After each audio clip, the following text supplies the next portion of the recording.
ढूंढे प्यार में परम सुख पायो। आइए महाराज, आइए प्रभु, आइए प्राणेश्वर, आसन ग्रहण कीजिए।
कंचन जैसी काया मुरझाई हुई है, चेहरा की रूहानी बिगड़ गई, नीरसता के प्रतीक चिन्ह नजर आ गए, आंखों में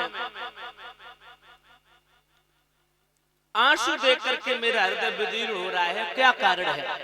या तो कोई आपत्ति आ गई तुम्हारे ऊपर, या प्रजा के ऊपर कोई विपत्ति आ गई, क्या कोई संत महात्मा भूखा चला गया, क्या किसी का अपमान हो गया, क्या कोई बीमारी फैल गई प्रजा में?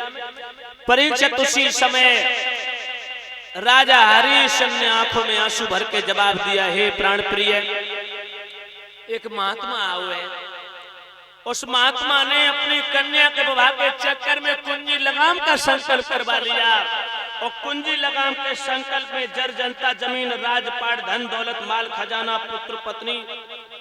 सच बात तो ये है, हमारा तुम्हारा कुछ नहीं रहा, ये सब कुछ महात्मा जी का हो चुका है। जितने भी प्रजा के लोग हैं, स्त्री हो चाहे पुरुष हो चाहे बालक हो, सब कुछ धन दौलत, माल खजाना, सारी जागीर, जहां से सूर्य उदय होता है और जहां अस्त होता है, ये पूरे ब्रह्मांड पर राज हमारा है। ये सब कुछ महात्मा जी का हो चुका है।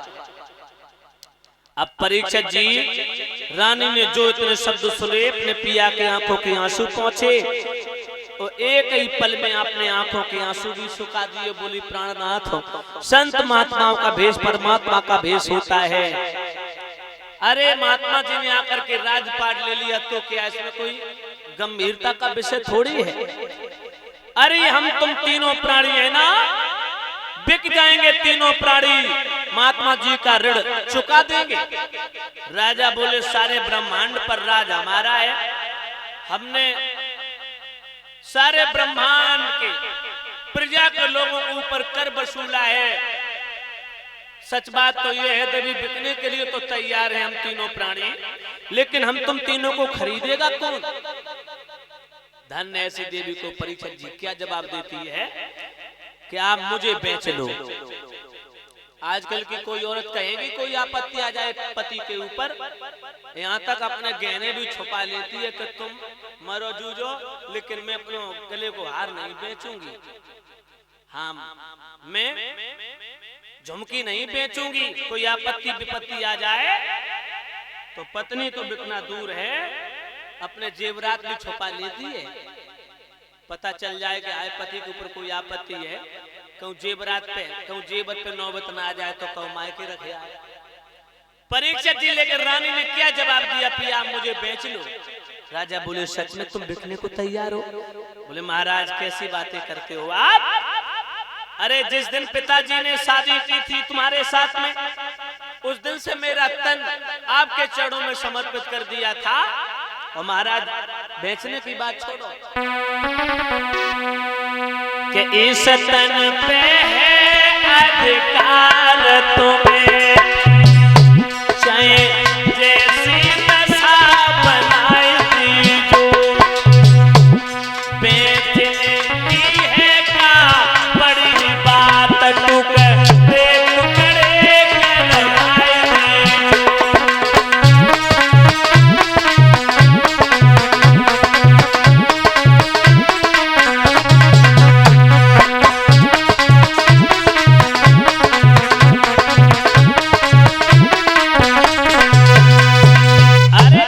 तो दूर रहा, टुकड़े टुकड़े करवा दो, मैं अपने हंसते हंसते प्राण दे दूंगी आपके पीछे। लेकिन महाराज आप अपने वचन को मत तोड़ना, धर्म को मत छोड़ना, धर्म को पीठ मत दिखाना, धर्म से मुंह को मत मोड़ना। रोहित आ गए, बोले पिताजी एक महात्मा बैठा है, बोल रहा है कि राजा हरिश्चंद्र ने मेरा कर्ज नहीं दिया। तुम तो इतने बड़े राजा, फिर उसके कर्जीले अभी तक रहे, उसका कर्ज नहीं चुकाया, क्या बात है? राजा ने सारी हकीकत बताई। तो वो बेटा कहता है चिंता मत करो पिताजी, आप मुझे बेच लो। धन ऐसे सपूत को माताओं क्या जवाब देता बेटा रोहितास, पिताजी आप मुझे बेच लो, महात्मा का ऋण चुका दो। परीक्षित जी तीनों प्राणी खड़े हैं, मन में सोच रहे हैं। अब राजा हरिश्चंद्र ने मन में विचार किया कि देवी हम तुम तीनों प्राणी बिक तो जाओगे, लेकिन हम तुम लोगों को खरीदेगा कौन? पूरे ब्रह्मांड पर तो राज हमारा ही है। परीक्षित जी उसी समय रानी ने जवाब दिया, स्वामी जब मैं अपने पिता के घर थी ना, जब मेरी बाल अवस्था थी तो ऋषि आया करते थे, संत महात्मा आया करते थे, मेरे पिताजी को मुझे पढ़ाया करते थे। तो वो ये बताया करते थे कि काशी है वो तीनों लोकों से निराली है, जो भगवान शिव जी ने अपनी इच्छा के अनुसार उस नगरी का निर्माण किया है। तो काशी के ऊपर तुम्हारा अधिकार नहीं है, वो तो भगवान शिव जी ने बसाई। तीनों लोगों से निराली बताई जाती, हम तुम तीनों प्राणी काशी में चल के बिक जाएंगे, महात्मा जी का ऋण चुका देंगे। राजा बोले ये तो मेरे दिमाग में ही नहीं था।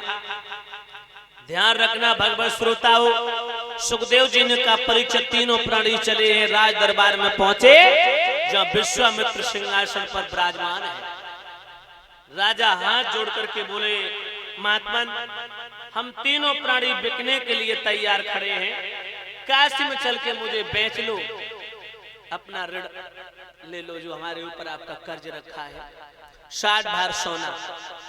विश्वामित्र बोले एक बात बताओ रे, तुम्हें खरीदेगा कौन? तुम तो राजा हो, अगर राजसी बेचने जाओगे तो तुम्हें कोई खरीदने के लिए तैयार नहीं होगा। राजा बोले क्या कहना चाहते हो भगवान? बोले पहले ये कपड़े वस्त्र उतार के रख दो, राशि वस्त्रों को उतार के रख दो, उनका परित्याग करो। परीक्षित जी तीनों प्राणियों ने वस्त्र उतार के रख दिए, अपने जन्म भूमि को प्रणाम किया और प्रणाम करके फटे पुराने वस्त्र धारण करके परीक्षित जी तीनों प्राणी चल देते हैं। क्या दशा बनी।